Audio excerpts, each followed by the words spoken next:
મિત્રો, પાકિસ્તાનમાં મુસ્લિમ રાજાઓ હિન્દુ દેવીને પૂજે એ દેવી ભગવતી માં સિકોતર, અને સિકોતર માને પાકિસ્તાનમાંથી ગુજરાત કોણ અને ક્યારે અને શું કામ લાવ્યા?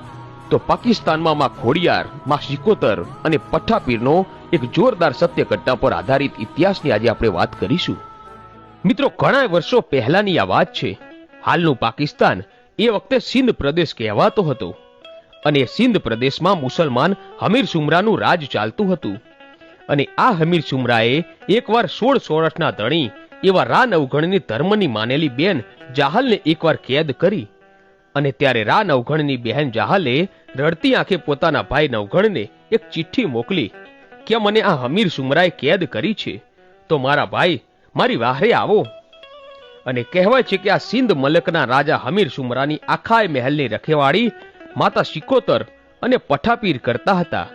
અને તેથી હમીર સુમરો એટલો શક્તિશાળી બની ગયેલો કે કોઈ રાજા એને હરાવી નહોતું શકતું. અને જો કોઈ રાજા ભૂલથી પણ ચડાઈ કરી જાય ને, તો માં સિકોતર અને પઠ્ઠાપીર એવી ચોકી કરીને બેઠેલા કે કોઈ હમીર સુમરાના રાજનો એક કાંગડો પણ હલાવી નહોતા શકતા. અને ગમે તેવો રાજા હારીને પાછો ફરતો.